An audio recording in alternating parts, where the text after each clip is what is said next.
என்னதான் நம்ம தொடர்ச்சியாக பாசிட்டிவாக இருக்க முயற்சி பண்ணால் கூட ஒரு சில நேரங்களில் நம்மளை அறியாமல் நம்ம அப்செட் ஆகிறது உண்டு. நெகட்டிவான எனர்ஜி நம்மளை சுற்றி இருக்கிற மாதிரி ஃபீல் பண்ணுறது உண்டு. அப்போது நம்மளுடைய வைப்ரேஷன்ஸ் ரொம்ப லோ ஆகுதுன்றது நம்மளால் உணர முடியும். ஒரு செயலை செய்கிறதுக்கு பெரிய ஈடுபாடு இருக்காது, இல்லை ஒரு முயற்சி செய்யும்போது தடைகள் வர மாதிரி ஒரு ஃபீல் இருக்கும், இல்லை நமக்கே ஒரு சோர்வு இருக்கும் மைண்டில். அது ஏன்னு சில நேரங்களில் எக்ஸ்பிளைன் பண்ண முடியாது. அந்த மாதிரி சூழ்நிலையில் நம்ம வைப்ரேஷன்ஸை உடனடியாக எப்படி இன்க்ரீஸ் பண்ணுறது, எப்படி அதிகரிச்சுக்கிறது அப்படின்ற ஒரு சில விஷயங்கள் தான் இந்த வீடியோவில் பார்க்க போகிறோம்.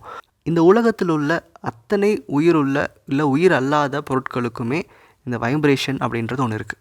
தொடர்ச்சியாக நம்ம நல்ல எண்ணங்களை மட்டும்தான் வச்சுருக்கோம், நம்ம வாழ்க்கைக்கு தேவையான விஷயங்களை மட்டும்தான் கவனிக்கிறோம் அப்படின்னா இந்த நெகட்டிவ் வைப்ரேஷன் அப்படின்ற ஒரு விஷயத்துக்குள்ளே அவ்வளோ சீக்கிரம் நம்ம மைண்ட் போகாது. இந்த நெகட்டிவ் வைப்ரேஷன்ஸ் அப்படின்றது நம்ம எண்ணங்கள் சிதறும் போதும், அதிகப்படியான நம்ம வாழ்க்கைக்கு தேவையில்லாத விஷயங்களை அணுகும் போதும் தான் ஏற்படுது. அப்போது நம்ம வாழ்க்கைக்கு தேவையான நல்ல விஷயங்களை பார்த்துக்கிட்டு நம்ம வாழ்க்கையில் ஃபோக்கஸ்டாக இருந்தாவே இந்த நெகட்டிவ் வைப்ரேஷன் ஒன்று நம்ம அட்ராக்ட் பண்ண மாட்டோம். ஒருவேளை அப்படி அட்ராக்ட் பண்ணிட்டோன்னா நம்ம உடனடியாக ஒரு பாசிட்டிவ் வைப்ரேஷன் க்ரியேட் பண்ணோம் அப்படின்னா நீங்கள் முதல் செய்ய வேண்டிய ரொம்ப சிம்பிளான ஒரு விஷயம் மெடிடேஷன். இது எல்லாருமே கற்றுருக்க மாட்டோம். ஒரு சில பேர்த்துக்கு ப்ராப்பராக அதை முறையாக போய் கற்றுருப்பீங்க, சில பேர் கற்றுருக்க மாட்டீங்க. அப்படி ஒரு வேளை நீங்கள் கற்றுக்கலான்னா கூட ஒரு காமான ஏரியாவில் ரொம்ப அமைதியாக உட்காரதே ஒரு கைண்ட் ஆஃப் மெடிடேஷன் தான். அடுத்தது நீங்கள் கைடட் மெடிடேஷன்ஸ் யூஸ் பண்ணலாம். நீங்கள் யூடியூப் சேனலில் தமிழில் இங்கிலீஷ்லன்னு சொல்லிட்டு நிறைய கைடட் மெடிடேஷன்ஸ் இருக்குது. அதில் ஏதாவது ஒன்று சூஸ் பண்ணி ஹெட்ஃபோன் போட்டிங்கன்னா அவங்க டைரக்ட் பண்ணுவாங்க, எப்படி மெடிடேட் பண்ணணும், இப்போ என்ன யோசிக்கணும், அந்த மாதிரி. அடுத்தது விசுவலைசேஷன். இந்த மெடிடேஷனுக்கு கீழே நீங்கள் விசுவலைசேஷனையும் சேர்த்துக்கலாம். ஏன் அப்படின்னா இப்போது நமக்கு ஏற்படுற இந்த ஒரு மனச்சோர்வு அப்படிங்கிறது எதனாலன்னு தெரியாது. அப்போது ஒரு விசுவலைசேஷன் பிக் பண்ணிட்டு, அதாவது எனக்கு ஃப்யூச்சரில் என்ன வேணும் அப்படிங்கிற ஒரு விஷயத்தை பிக் பண்ணிவிட்டு அதை பற்றி சிந்திக்கும் போது உங்கள் மனசுக்குள்ளே ஆட்டோமேட்டிக்காக சந்தோஷங்கள் வர ஆரம்பிக்கும். அதுவும் ஒரு வகையான மெடிடேஷன் தான். ரெண்டாவது பாயிண்ட், ப்ராப்பரான ஒரு மியூசிக். இப்போது நிறைய ஆம்பியன்ஸ் மியூசிக் கிடைக்குது. இப்போது நீங்கள் ஒரு ஃபாரஸ்ட்டில் இருக்கிற மாதிரி ஃபீல் பண்ணணும், ஒரு கார்டனில் இருக்கிற மாதிரி ஃபீல் பண்ணணும், ஒரு வாட்டர் ஃபால்ஸில் பக்கத்தில் இருக்கிற மாதிரி நினைக்கணும் அப்படின்னா இதுக்கு நிறைய ஆப்ஸ் இருக்குது. ஒரு சில ஆப்ஸ் இந்த டிஸ்பிளேயில் நான் உங்களுக்கு நேம் பண்ணுறேன்.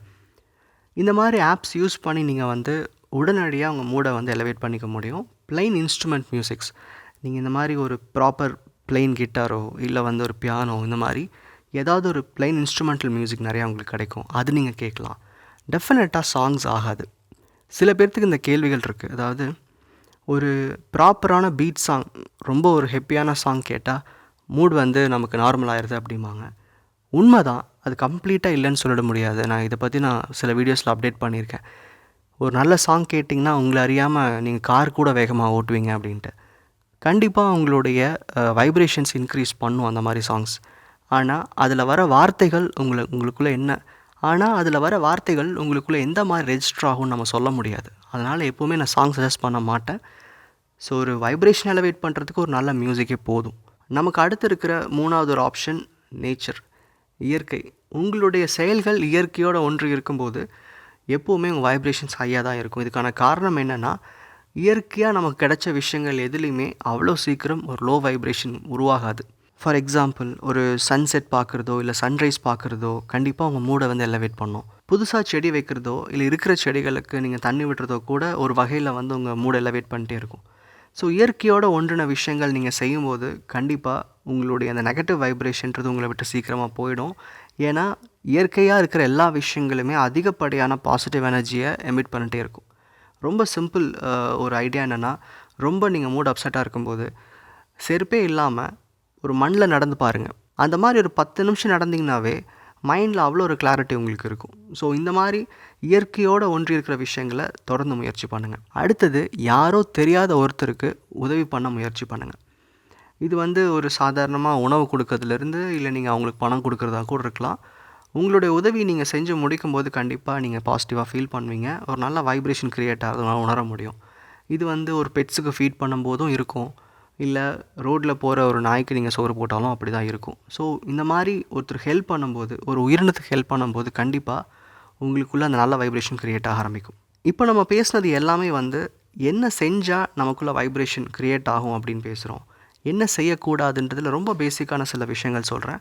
பட் நம்ம வைப்ரேஷனை கெடுக்கிற நிறைய விஷயங்களை பற்றி நான் செப்பரேட்டாக ஒரு வீடியோ உங்களுக்கு அப்டேட் பண்ணுறேன்.